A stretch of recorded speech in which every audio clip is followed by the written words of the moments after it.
ஆகியோர்படி மழை வெள்ளம் தியேட்டருக்குள் புகுந்த போதும் தண்ணியில் நின்று கொண்டே தலைவரின் படம் பார்த்த அதிசயம். திரையரங்க உரிமையாளரின் அதிரடி வீடியோ. ரசிகரின் உடல் நலக் குறைவை கண்டு மனம் வருந்தி போன் செய்து நலம் விசாரித்த சூப்பர் ஸ்டார் ரஜினிகாந்த். வாங்க வீடியோக்குள்ள போலாம். வீடியோக்குள்ள போறது முடியும். யாராவது நம்ம சேனலை சப்ஸ்கிரைப் பண்ணலாம், உடனடியா சப்ஸ்கிரைப் பண்ணீங்க, நன்றி. சூப்பர் ஸ்டார் ரஜினிகாந்த் படம்னாலே மக்களுக்கு கொண்டாட்டம், குதூகலம் அப்படின்னு தெரியும். அது திருவிழா கோலம் அப்படின்னு சொல்லலாம். இன்னைக்கு திரையரங்க உரிமையாளர்கள் அந்த அற்புதமான ஒரு வீடியோ ஒன்று வைரல் ஆகிட்டு இருக்கு. அதுல என்ன சொல்றாருன்னா, சென்னையில பாத்தீங்கன்னா மழை வந்துச்சுனாலே அது வெள்ளப்பெருக்கா மாறும், ஃப்ளோட்டிங். அப்போ திரையரங்க உரிமையாளர் என்ன சொல்றாருன்னா, ஃபுல் அண்ட் ஃபுல்லா கரண்ட் இல்லை, ஃபுல்லா தேட்டரிக்குள்ளார தண்ணி. ஆனா இருந்த ஜென்ரேட்டும் தண்ணியில முழுகிடுச்சு. என்ன பண்ணதுன்னு தெரியல, மக்கள் எல்லாரும் போகவே இல்லை, படத்தை போடுங்கன்னு சொல்றாங்க.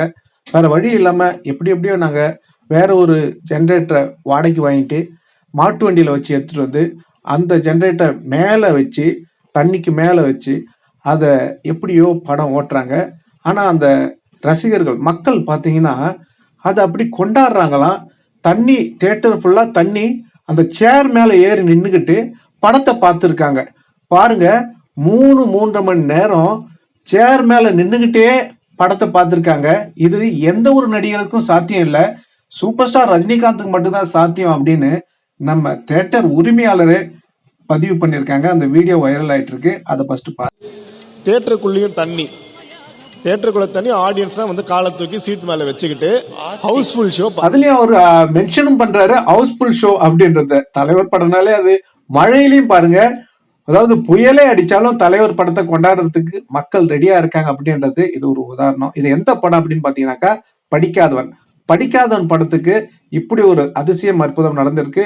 இது போல நிறைய திரையரங்க உரிமையாளர்கள் நிறைய விஷயங்கள் சொல்லியிருக்காங்க. அதாவது பிள்ளைகள், பெண்கள் எல்லாரும் நைட் ஷோக்கு வந்து அப்போ வெள்ளப்பெருக்கு ஏற்பட்டுச்சு, அதனால தேட்டரிலேயே படுத்து தூங்கிட்டு போனாங்க மறுநாள் காலையில் அப்படின்ற தகவலையும் திரையரங்க உரிமையாளர்கள் பதிவு பண்ணியிருந்தாங்க. நாமளும் ஒரு வீடியோவும் போட்டிருந்தோம். தலைவர் படத்துக்கு அப்ப இருந்தே இது போல மழையினால இது போல ஏற்படுறது ஒரு வாடிக்கையா இருக்கு. அதாவது இப்போ அண்ணாத்த படத்துல வந்து பாத்தீங்கன்னா மழை வந்த பிறகும் கூட, ஆனா 7 நாட்கள்ல 240 கோடி அதிரடியா அறிவிச்சாங்க சன் பிக்சர், உங்களுக்கு தெரியும்.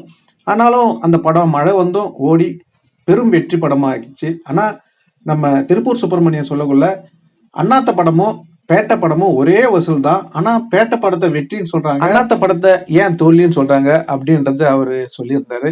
இது சில நடிகர்களுடைய நாதாரி ரசிகர்கள், அந்த நடிகருடைய பேரை நான் சொல்ல மாட்டேன், ஏன்னா இந்த சேனல்ல அந்த மாதிரி ஒரு அசிங்கமான பேரை யூஸ் பண்ணக்கூடாது நான் முடிவு பண்ணிட்டேன்.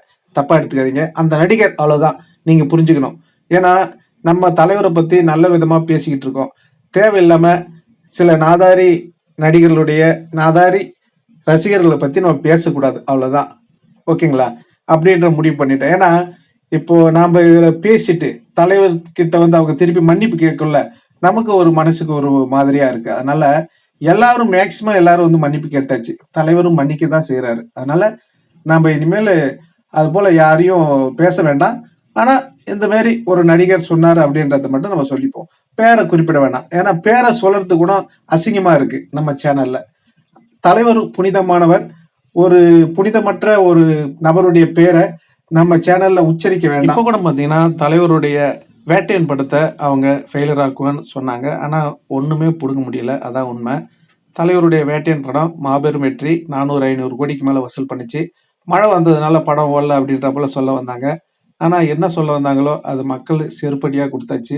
இப்ப பாத்தீங்கன்னா வசூல் வேட்டை மட்டும் இல்ல, விருதுகளையும் வாரி குவிச்சுக்கிட்டு. ஆல்ரெடி நான் ஒரு வீடியோ போட்டிருந்தோம். அதாவது 2024ல சூப்பர் ஸ்டார் ரஜினிகாந்துடைய வேட்டையன் படம் தான் பெஸ்ட் என்டர்டைன் மூவி அப்படின்னு அறிவிச்சிருக்காங்க. இது எங்கன்னு பாத்தீங்கன்னா 22nd இன்டர்நேஷனல் பிலிம் ஃபெஸ்டிவல், இது சென்னையில் நடந்திருக்கு. இதுல தலைவருக்கு தான் அவார்டு. ஆமாங்க, வேட்டையன் படம் வசூல்ல மட்டும் இல்ல, விருதையும் வேட்டையாடிட்டு இருக்காரு. அது மட்டும் இல்லைங்க, சூப்பர் ஸ்டார் ரஜினிகாந்துடைய ஜெயிலர் படம் தான் பாத்தீங்கன்னா 2023ல பாத்தீங்கன்னாக்கா பெஸ்ட் என்டர்டெய்னர் மூவி ஜெயிலர் அந்த அவார்டு வாங்கியிருந்து உங்களுக்கு தெரியும். இப்பயும் பாத்தீங்கன்னா சூப்பர் ஸ்டார் ரஜினிகாந்துடைய வேட்டையன் படம் தான் 400-500 கோடிக்கு மேல வசூல் பண்ணி முதலிடத்தை பிடிச்சிருக்காரு. எல்லா மக்களாலும் கொண்டாடப்பட்ட ஒரு படம் சூப்பர் ஸ்டார் ரஜினிகாந்துடைய வேட்டையன் படம். அதனால மழை வந்தது அப்படி இப்படின்னு சொல்லி எப்படியெல்லாம் சொதப்ப பார்த்தாங்க, என்னென்னலாம் பண்ண பார்த்தாங்க. இன்னொன்னு புரிஞ்சுங்க, லைக்கா நிறுவனம் முதல்ல வெற்றியை கொண்டாடிய படம் தலைவருடைய வேட்டையன் படம் தான் அப்படின்றது குறிப்பிடத்தக்கது. அதுக்கப்புறம் பாத்தீங்கன்னா ஜெயிலர்ல நிறைய அவார்டு வாங்குச்சு. அங்க துணை நடிகர்கள்லாம் அவார்டு வாங்கினாங்க. இதே மாதிரி பாத்தீங்கன்னா வேட்டையன்லயும் பாத்தீங்கன்னாக்கா அவார்டு வாங்கியிருக்காங்க. யாருன்னு பாத்தீங்கன்னா நம்ம துஷரா விஜயன். அவங்க அற்புதமான நடிப்பை வெளிப்படுத்தியிருந்தாங்க. இந்த படத்துல இவங்க ஆசிரியையா இந்த படத்துல பணியாற்றி இருந்தாங்க. அவ்வளவு அற்புதமா மாணவர்களுக்கு என்னென்ன செய்யணும் ஆசிரியர்கள் அப்படின்றத சிறப்பா எடுத்துரைச்சிருந்தாங்க. அவங்களுடைய நடிப்பு பாராட்டி இப்போ விருது வழங்கியிருக்காங்க. சிறந்த துணை நடிகைக்கான விருதை நம்ம துஷரா விஜயன் அவர்கள் பெற்றிருக்காங்க. உண்மையிலுமே நம்ம சூப்பர் ஸ்டார் ரஜினிகாந்துடைய வேட்டையன் படம் வசூல் வேட்டையில மட்டும் இல்ல, விருது வேட்டையிலையும் அற்புதம் நிகழ்த்திட்டு இருக்காரு. கண்டிப்பா தலைவருடைய படங்கள்ல மகுடமா வேட்டையன் படமும் அமையும். பார்ட் 2வும் வரப்போறதா இப்போ ஆல்ரெடி பேசிக்கிட்டு இருக்காங்க. கண்டிப்பா பார்ட் 2 வந்தா அது வேற லெவல்ல இருக்கும் அப்படின்னு பேசப்படுது. கண்டிப்பா சூப்பர் ஸ்டார் ரஜினிகாந்துடைய படங்கள் எதனாலையும் தடைபெறாது. வசூல் வேட்டையை மட்டும் இல்லாம விருது வேட்டையிலையும் அவரு கிங் தான் அப்படின்றத நிரூபிச்சுக்கிட்டே வராரு. சில நடிகர்களுடைய ரசிகர்கள் எப்படியெல்லாம் சொல்லலாம். ஆனா அந்த நடிகருடைய விருது எப்படியாப்பட்ட விருது அப்படின்றது உங்களுக்கு தெரியும். அயரா விருது அப்படின்னு சொல்லிட்டு ஒரு விருதை கண்டுபிடிச்சு கொண்டு வந்தாங்க.